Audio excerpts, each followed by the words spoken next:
सुरभि की उम्र मात्र 5 साल थी जब वह पहली बार अपने नाना जी से मिली। सुरभि के पिता एक व्यवसायी थे और अक्सर अपने काम में व्यस्त रहते थे।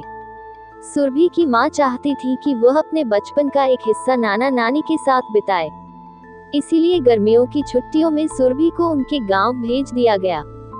गांव पहुंचने पर पहली ही नजर में सुरभि को नाना जी की तेजस्वी मुस्कान और उनके खुलेपन ने आकर्षित कर लिया। नाना जी ने बड़े प्यार से उसे अपनी गोद में उठा लिया और कहा, अब यहाँ तुम्हारी छुट्टियां और भी मजेदार बनेंगी। सुरभि ने शरारती मुस्कान के साथ हामी भरी। हर रात नाना जी सुरभि को कहानियां सुनाते थे। ये कहानियां कभी जंगल के राजकुमार की होती तो कभी एक बहादुर पक्षी की, जो सारे जानवरों को मुसीबत से बचाता था। सुरभि उनकी हर कहानी में डूब जाती और हमेशा चाहती कि वह कभी खत्म न हो। नाना जी के हर शब्द में एक अपनापन था, जो सुरभि को सुरक्षित और खुश रखता। गांव का जीवन सुरभि के लिए एक नई दुनिया था। नाना जी उसे रोज सुबह खेतों पर ले जाते। वहां की ताजी हवा, पक्षियों का मधुर संगीत और खेतों की हरियाली ने सुरभि का मन मोह लिया। नाना जी उसे बताते कि कैसे खेतों में फसल उगाई जाती है और हर पौधे की देखभाल किस तरह करनी चाहिए। सुरभि ने पहली बार अपनी नन्ही हथेलियों से मिट्टी को छुआ और उसमें बीज लगाए। सुरभि को नाना जी के साथ समय बिताना इतना अच्छा लगने लगा कि वह रोज सुबह सबसे पहले उनके पास जाकर उनसे गले लगती। एक दिन जब सुरभि नाना जी के पास जाकर बोली, नाना जी, आप मुझे सबसे अच्छे लगते हो, तो उनकी आंखें खुशी से चमक उठी। उन्होंने सुरभि को गले लगाते हुए कहा, तुम भी मेरी सबसे प्यारी पोती हो। गर्मियों की छुट्टियां खत्म हो रही थी और सुरभि को वापस शहर जाना था।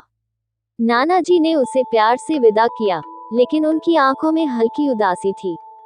सुरभि ने वादा किया कि वह जल्दी ही फिर से उनसे मिलने आएगी। सुरभि के नाना जी के साथ बिताए ये दिन उसके जीवन के सबसे खूबसूरत यादों में से एक बन गए। उनके बीच का ये रिश्ता सिखाता है कि उम्र या दूरी का कोई भी प्रभाव रिश्तों के भावनात्मक जुड़ाव पर नहीं पड़ सकता। पोती ने जैसे ही अपने नाना को पहली बार देखा, उसके चेहरे पर खुशी और कौतूहल का सागर उमड़ आया। वह उनकी गोद में बैठते ही उनसे लिपट गई, जैसे मानो वर्षों से कोई अटूट रिश्ता उनका पहले से हो। नाना, जिन्होंने अपनी बेटी के घर कई वर्षों बाद कदम रखा था, अपनी पोती की मासूम मुस्कान देखकर भाव विभोर हो गए। नाना जी, क्या आप मेरे साथ खेलने आए हैं? पोती ने चहकते हुए पूछा। नाना मुस्कुराए और बोले, हाँ बेटा, आज से तो मैं तुम्हारा सबसे अच्छा दोस्त हूँ। उस दिन से दोनों में एक ऐसी दोस्ती की शुरुआत हुई जो उम्र और दूरी के बंधनों से परे थी। हर शाम नाना अपनी पोती के साथ बैठकर कहानियों का पिटारा खोल देते।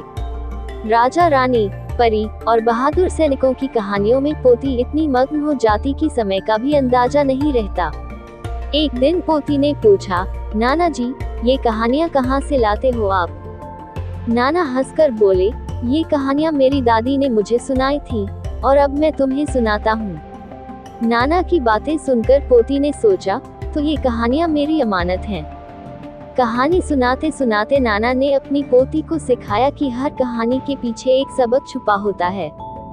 नाना और पोती का सबसे पसंदीदा समय था बगीचे में बिताया गया। नाना अपने अनुभवों से पोती को प्रकृति के छोटे छोटे चमत्कारों से परिचित कराते। देखो ये तितली, इसके पंख कितने रंग बिरंगे हैं, नाना ने कहा। और ये फूल, इसे छूने से क्या ये नाराज होता है? पोती ने मासूमियत से पूछा। नाना ने हंसते हुए जवाब दिया, नहीं बेटा, ये हमें सिखाता है कि दूसरों को खुशबू देने के बाद भी ये अपनी सुंदरता नहीं खोता। बगीचे में यह अनुभव केवल खेल का नहीं, बल्कि जीवन के अहम सबकों का था।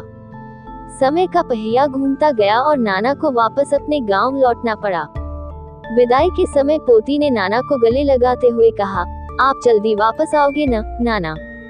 नाना ने उसे प्यार से सहलाते हुए कहा, हाँ बेटा, लेकिन जब भी तुम्हें मेरी याद आए, मेरे किस्सों और हमारी तितली की कहानी को याद करना। पोती ने अपनी छोटी छोटी उंगलियों में नाना का हाथ कसकर थाम लिया।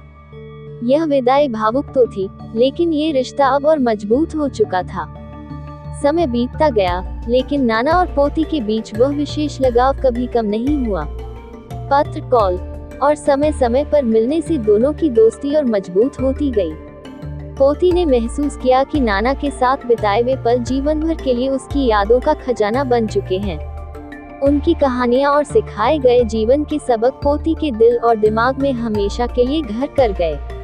नाना ने अपनी पोती को जीवन जीने का नया दृष्टिकोण दिया और पोती ने अपने नाना को जीने की नई ऊर्जा